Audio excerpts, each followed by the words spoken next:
Meus amigos, que o Senhor nos ampare para termos uma noite proveitosa de estudos do Evangelho.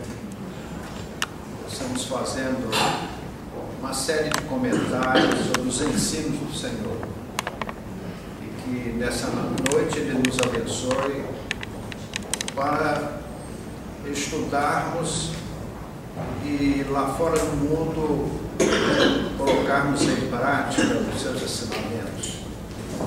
Nos parece que para vivermos no mundo o Evangelho de Jesus, nós precisamos estudá-lo. Não vamos viver algo que desconhecemos. O nosso ponto de hoje versa sobre o capítulo 10, 21 e 23 de Mateus.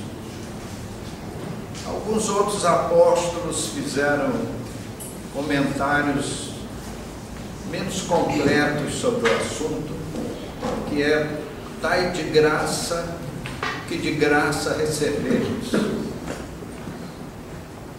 Então Jesus aconselhava aos apóstolos: e depois pregai o Evangelho, curai os enfermos, expulsai os espíritos perturbadores, ressuscitai os mortos, dai de graça o que de graça recebeis.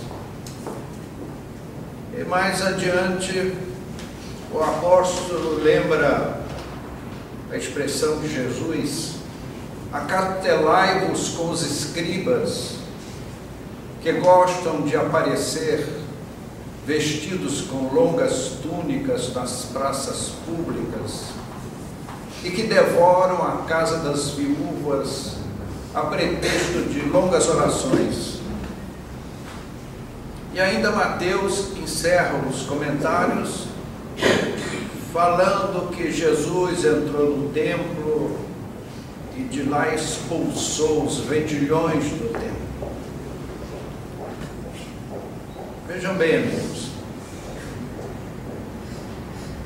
quando Cristo mandou que os apóstolos fossem curar os enfermos, divulgar o Evangelho, na verdade todo esse trabalho tinha como objetivo a divulgação da doutrina do Cristo. E ele chamou a atenção para isso, para não profissionalizarmos o trabalho de cura, especialmente a cura mediúnica. Nos causaria, sim, perplexidade se víssemos um espírita cobrar ou aceitar alguma vantagem pelo trabalho mediúnico. Os espíritos elevados têm verdadeira aversão a esse tipo de conduta. Então nós precisamos nos espelhar nos ensinos do Cristo para não incorrermos nessas falhas, porque elas são as tentações do mundo que vêm para perturbar o trabalho espírita. O espírito esclarecido, ele é avesso a qualquer interesse de natureza material, a imiscuir-se no trabalho espírita. E nós ficamos muito felizes com isso. Essa parte em que Jesus diz aos apóstolos: acautelai-vos com os escribas, cabe uma pequena explicação. Inicialmente, os escribas, eles eram os secretários dos reis. Naquela época era diferente de hoje. Hoje o mundo evoluiu muito e o analfabetismo vai desaparecendo da terra. A não ser assim nas regiões remotas, nos países muito pobres, é que as pessoas são desconhecedora das letras. Mas no mundo civilizado, o analfabetismo está quase que erradicado. Então vejam, mas não era assim naquela época. Naqueles idos tempos, não se educava o povo não lia e não escrevia. Então, aqueles que eram alfabetizados, eram capazes de escrever e ler, eles eram os secretários dos reis. Mas, com o passar dos tempos, surgiu uma segunda classe de escribas, os chamados oportunistas. Numa linguagem moderna seriam assim os espertinhos, né? Então era uma cultura diferente da nossa. Eles eram assim, eles se transformaram num sacerdote itinerante. Então eles usavam uns paramentos assim, berrantes, muito chamativos. Por isso que Jesus fez esse comentário, que gostam de usar longas túnicas, e eles ficavam nas praças públicas fazendo longas orações. Então as pessoas, especialmente as pessoas abastadas, iam lá na praça pública e contratavam o escriba. Aí o escriba ia à casa daquela pessoa e lá fazia muitas e muitas orações. Era um costume profundamente diverso de hoje, não é? Então Jesus foi muito severo com isso. E nós, que abraçamos a causa espírita e que nos espelhamos nos ensinos de Jesus, nós estamos de pleno acordo. Meus amigos, preces pagas é uma coisa que nos causa um terrível desconforto. E naqueles tempos, as preces tinham mais valor por serem muito extensas. E os escribas tinham assim uma predileção pela casa das viúvas. Mas não eram qualquer viúva, eram as viúvas ricas. Porque as viúvas pobres, essas não interessam. O pobre, coitado, desde aquela época, já era um cidadão marginal. Então, ele não podia pagar, então ninguém orava por ele. E aí vinha uma conotação, no mínimo estranha, em que o indivíduo podia pagar, então ele não precisava orar, ficava dispensado da oração. E nós vemos em nosso mundo moderno, nós vemos campear essa prática. Venda de orações, orações pagas, como se o poder celeste estivesse assim, disponibilizando os representantes terrestres.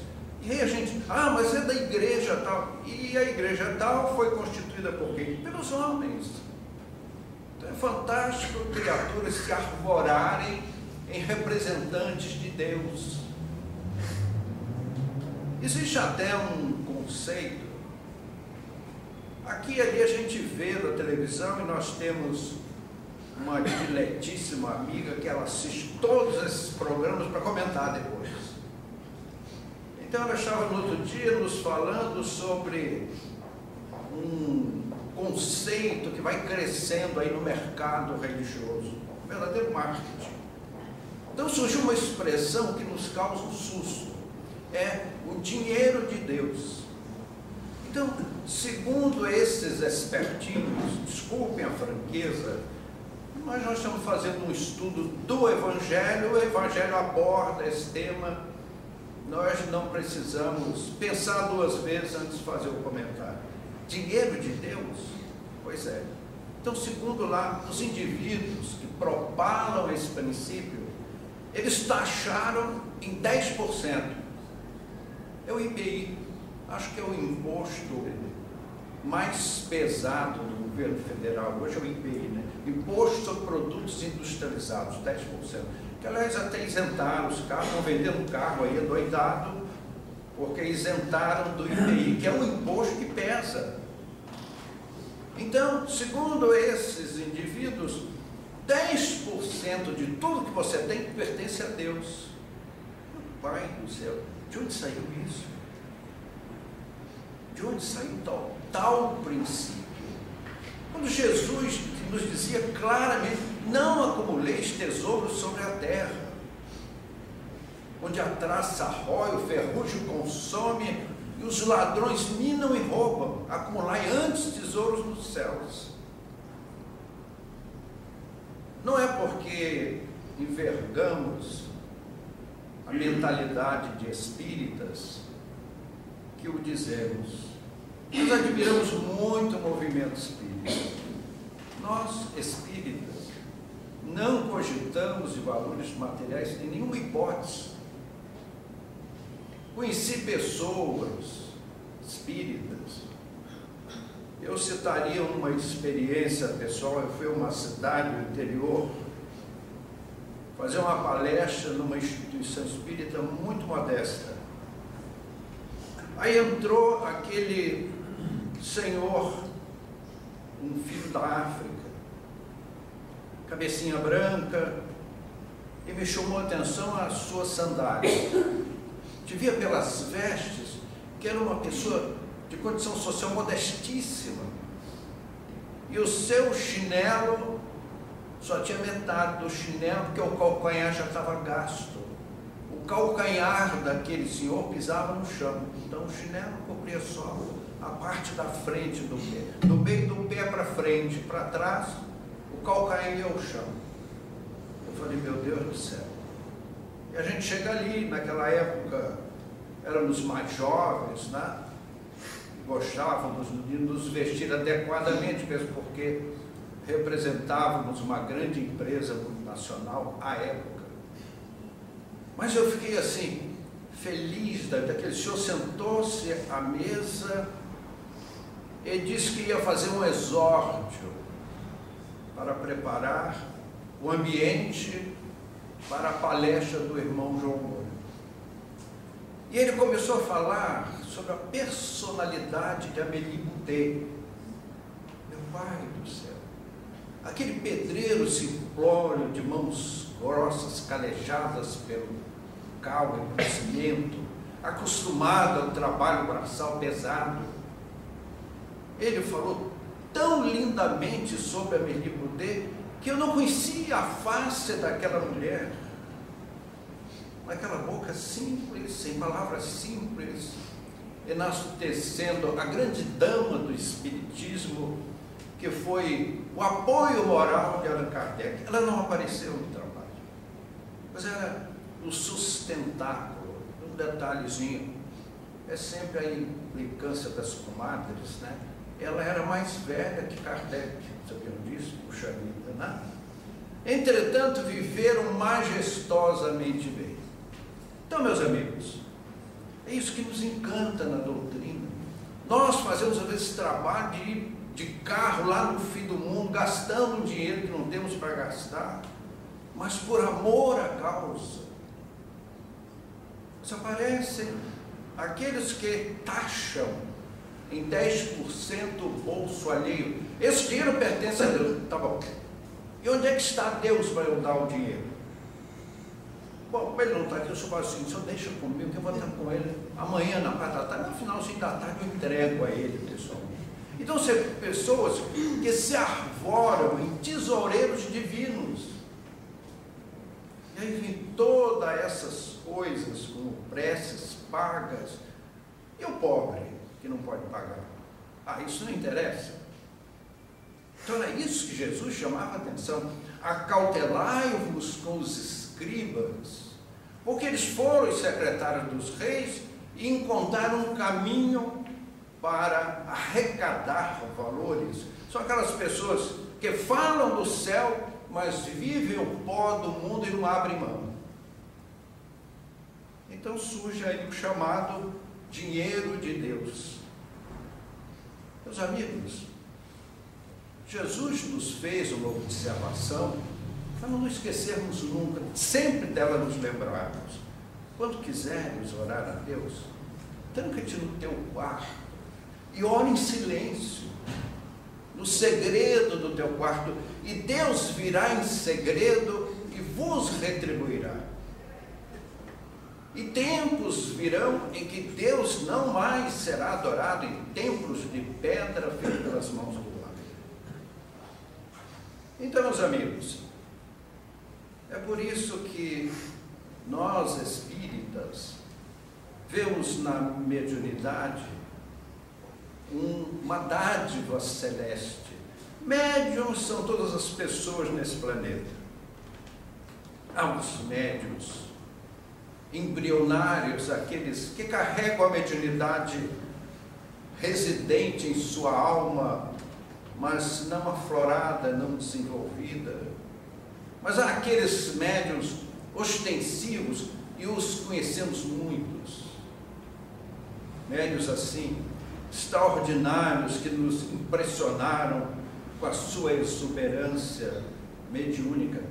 Temos tantos por aí, o nosso irmão Divaldo Franco, com quem começamos o nosso trabalho espírita, Chico Xavier, Dona Ivone do Amaral Pereira nos deu livros assim, maravilhosos, e a professorinha Zilda Gama. Não escreveu muitos livros, mas pela pena da Zilda Gama, Victor Hugo, dizem os franceses, ou Victor Hugo para nós brasileiros, nos deu livros fantásticos. E às vezes eu pergunto aos amigos: você leu Zilda Gama? Não. Almas Crucificadas? Não conhece? Não. Meus amigos, não perca seu tempo. Deixa eu fazer uma propaganda da nossa livraria da casa, né? Tem aí para empréstimo. É de graça, não custa nada, não paga nada. Assim como o Salim gosta, né? Não paga nada. É só pegar e ler. A professora Zilda Gama, que foi uma heroína. Zilda Gama foi uma heroína a começar por ser professora. Dizem que as professoras, elas têm um grande benefício, com o que elas ganham quando elas casam por amor. Então, as professoras casam por amor, porque o salário não entusiasma os caçadores de dote. Então, a professora Zilda Gama não casou uma irmã, casou-se, teve 5 filhos e faleceu ela e o marido. E ela, além de ficar com as outras 4 irmãs às suas expensas, ainda ficou com 5 sobrinhos para criar. Foi uma alma heróica, Zilda Gama. E ela chorava muitas noites por não ter o que comer, que dar aos sobrinhos. E era a pena magistral de Victor Hugo a nos trazer romances belíssimos. Meus amigos, não deixe a sua encarnação passar sem ler as obras da professora Zilda Gama. Então, meus amigos, e a troco de que nós espíritas, com Jesus, nos sentimos felizes em trabalhar por esta causa celeste, que é a evangelização da humanidade.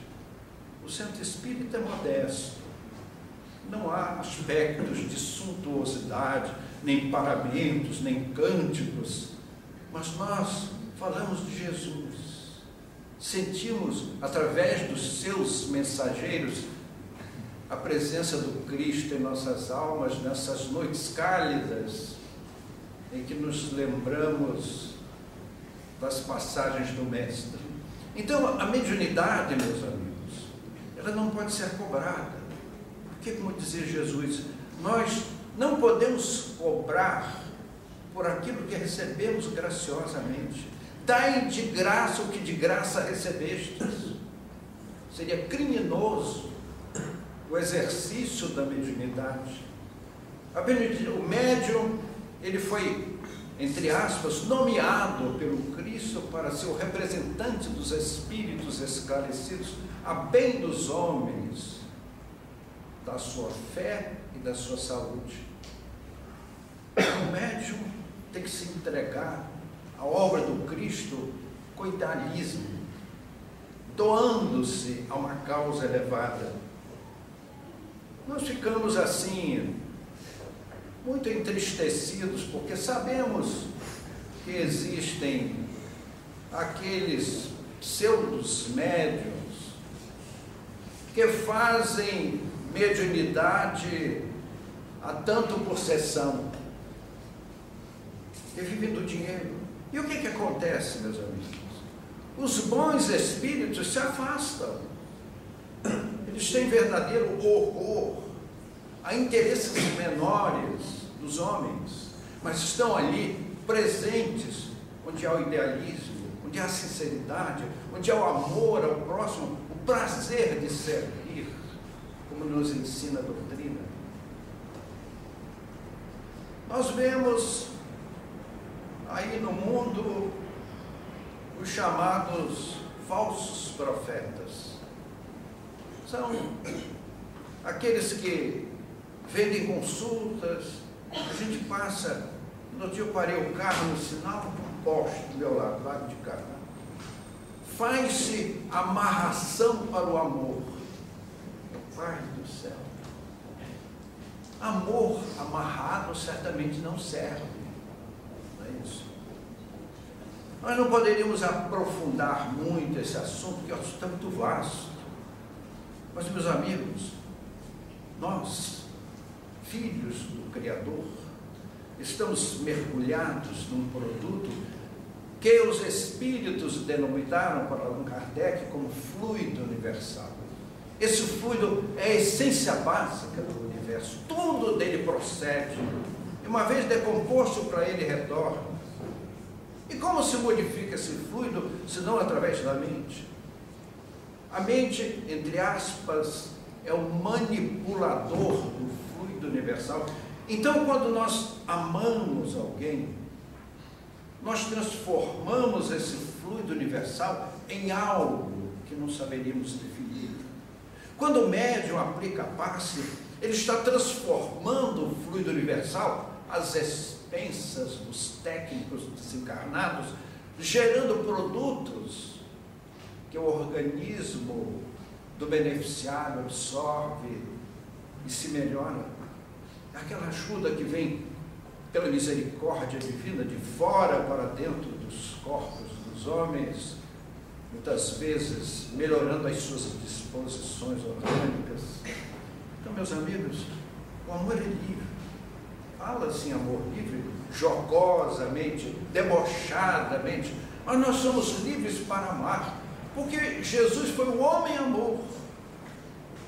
E as coisas que nos falam do Mestre são todas elas encantadoras, os seus ensinamentos que nos legaram os apóstolos, tão desvirtuados pelas letras, pelos interesses dos religiosos que seguiram a mensagem de Cristo.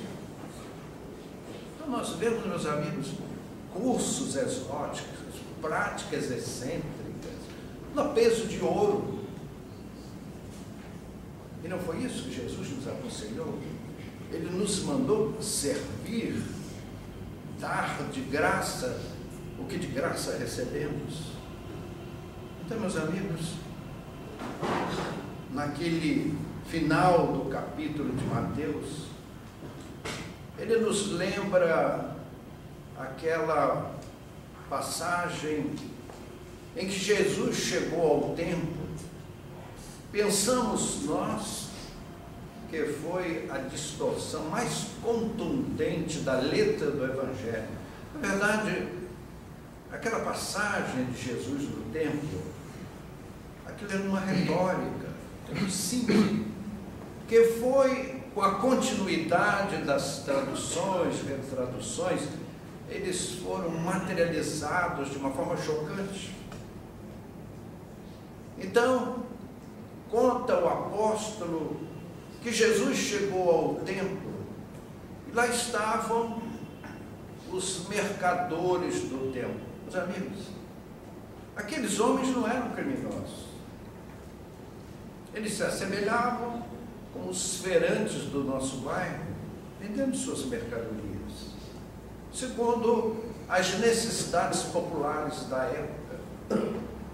Então eles não exploravam ninguém, eles faziam um comércio lícito, autorizado pelo poder constituído da época. Então não eram criminosos. Eu vi numa oleogravura uma ilustração dessa cena de Jesus no templo, a expulsar os vendilhões do templo. Então que aparece Jesus com um chicote, chutando todo mundo, e ele dá um soco no rosto do feirante, do mercador. Meus amigos, Jesus nos ensinava a amar a Deus todas as coisas e ao próximo como a nós mesmos. Então, como pode a humanidade entender Jesus fazendo uma arruaça num templo, dando rasteira, como diz o Evangelho, literalmente, que ele derrubou as mesas, chutou os bancos? Eu não acredito nisso literalmente. E quem diz que isso é a palavra de Deus, o diz com outros interesses. Interesse naqueles 10%, que é o chamado dinheiro de Deus, de pessoas que vivem da fé alheia, não trabalham. Nós espíritas vivemos à custa do nosso trabalho honesto. Nós não exploramos ninguém, muito ao contrário. Quando nós pegamos o carro para em outro município distante, gastamos os nossos limitadíssimos recursos por ideal, por amor à causa, por amor às pessoas que ali estão para ouvir as palavras de Jesus, seus ensinamentos. Então, admitir que Jesus chegou a promover uma arruaça num templo, isto não é verdadeiro. Na verdade, amigos, o que Jesus fez foi condenar os exploradores, os mercadores dos bens divinos. Pessoas que se arvoram em representantes de Deus. Eu boto uma roupa diferente. E ele chamou a atenção disso. Acautelai-vos com os escribas que assaltam a casa das viúvas a título de longas orações. Na verdade, aquelas ricas viúvas que receberam dos seus falecidos maridos fortunas enormes. Porque se hoje nós ainda temos um formidável desequilíbrio socioeconômico, em que nós vemos algumas minorias com todo o dinheiro do mundo e esmagadoras maiorias em condições difíceis por falta de recursos. Naquela época, a divisão de renda era muito pior. E os escribas eram aqueles espertinhos da época que temos hoje os seus representantes, aqueles que pega assim uma Bíblia, faz um buraco no meio ali, enche de dólar, põe embaixo do braço. Bíblia Sagrada, então passa na alfândega, né? Até o dia que o guarda diz, põe na esteira, não põe na esteira, põe e sai lá do raio-x, aquele pacote de dólar dentro da Bíblia. Tinha o dólar na cueca, agora o dólar na Bíblia. É para empatar assim, ficar combinando, né? É moda agora, não é isso? Então, meus amigos, nós ficamos assim, muito entristecidos com essas coisas. Mas sabemos que no profissionalismo religioso há os seus heróis também. Há pessoas que renunciaram aos interesses mundanos para se dedicar a uma causa excelsa via uma religião tradicional. Esses nem sempre são mais bem vistos do que os outros. Nós conhecemos um sacerdote que dedicou a sua atividade ao meretrício. Ele organizou uma instituição e dizia a ele, se a mulher quer dedicar-se à mais velha das profissões, é uma opção pessoal dela, ninguém pode interferir. Mas se ela quer dali sair, porque, meus amigos, entrar neste mundo que chamam de vida fácil, que deve ser muito difícil. Só a ironia humana chamar essa vida de vida fácil. Deve ser muito difícil. Deve ser terrível. As explorações não têm limite, e sem citarmos os envolvidos, que seria no mínimo uma temeridade. Mas se aquela mulher quer deixar aquele ambiente e voltar a uma vida digna, então alguém precisa amparar. Nós participamos muito sobre trabalhos na penitenciária e vimos aqueles detentos que conhecemos lá dentro da penitenciária, fora, a dificuldade enorme. Você, puxa vida, eu não quero aquilo é horrível, mas aqui fora, pelo menos lá eu tinha um leito simples para dormir, uma comida para comer e um trabalho. E aqui fora? Porque o indivíduo ou é detento ou é ex-detento. Então, por isso, amigos, nós vimos trabalhos nobilíssimos das religiões tradicionais, especialmente o espiritismo. Porque os espíritas estudam o Evangelho e se esforçam por pôr em prática os ensinos do Cristo. Então nós conhecemos esses sacerdotes, se dedicavam a um trabalho magnífico. E engraçado que esses expoentes da dignidade não são preconceituosos.